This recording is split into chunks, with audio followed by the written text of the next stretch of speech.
সংস্কারটা ব্যক্তিগতভাবে একজন অভিনেতা বা একজন শিল্পীরও খুব প্রয়োজন বলে আমি মনে করি। আজকে যখন সংস্কারের কথা উঠছে, একটা নতুন আবহাওয়া, নতুন পরিবেশের মধ্যে আমরা বাংলাদেশে আছি। সেই ক্ষেত্রে আমাদের যদি পুরনো কোনো ভুলভ্রান্তি থেকে থাকে, যদি কোনো জায়গায় কোনো কিছুর বত্তায় হয়ে থাকে যেগুলো ঠিক হয়নি, সেগুলো সংশোধন অবশ্যই আমরা করে নিতে পারি নিজেদের মধ্যে আলোচনা করে। সেই লক্ষ্যেই আসার আমি বারবার একটা জিনিস বলি যে শিল্পীদের মধ্যে বিভেদ বিভাজনটা কোনো মতেই কাম্য না। আমরা মানুষের হৃদয়ের কাছে থাকি, হৃদয়ের সঙ্গেই কথা বলি, তাদের আবেগের সঙ্গে কথা বলি, মানুষের ভালোবাসা পাই।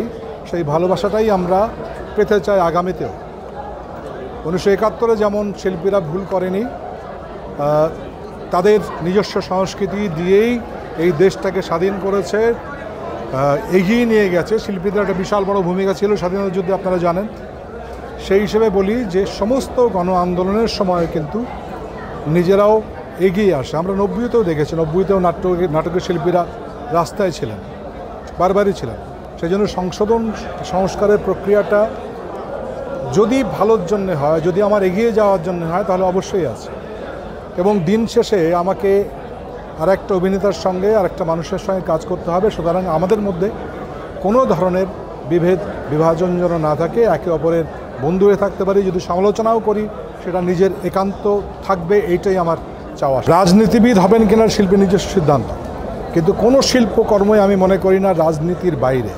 আমি নির্দল থাকতে পারি, আমি কোনো দলের লেজুরবৃত্তি করব না, কিন্তু রাজনীতি শূন্য, বিশেষ করে নাটক, শিল্প, সাহিত্য এগুলো হয় না। এগুলো সময়ের কথা বলে সবসময়।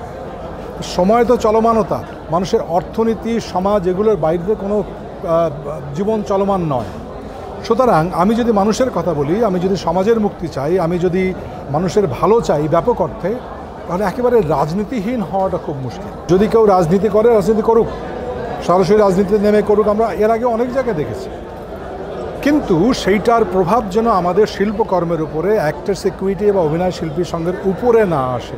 আমরা আমাদের কাজটা করতে চাই। আমি চাই যারা আজকে নতুনভাবে নতুন বাংলাদেশকে দেখছেন, তারা এটা মনে রাখবেন যে শিল্পের স্বাধীনতা, বলবার স্বাধীনতা, বাক স্বাধীনতা, এটা একেবারে এক নম্বরে থাকতে হবে। আমি যেন বলতে পারি, যদি আমি খারাপ করে থাকি, মানুষ আমাকে কন্ডেম করুক, কোনো অসুবিধা নেই, কিন্তু বলার অধিকার থাকতে হবে বলে আমি মনে করি। আমাদের নাটক বিভিন্নভাবে বাংলা ভাষাভাষীদের কাছে ভীষণভাবে প্রশংসিত হয়েছে।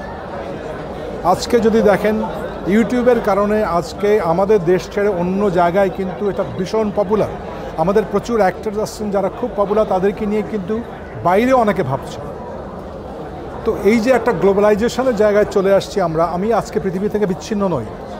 আমি কেন আমার অ্যাক্টর হলিউডে যাবে না, কেন আমার অ্যাক্টর ইরানের কোনো সিনেমায় যাবে না, এই অ্যাভিনিউটা তৈরি করা খুব জরুরি বলে আমি মনে করি। অভিনয় একটি স্বীকৃত পেশা নয় আমাদের দেশে, এটা খুব দুঃখজনক। সেগুলো সব এই পরিবর্তনের সঙ্গে সমস্ত কিছু নতুন করে সূচিত হওয়া দরকার বলে আমি মনে করি।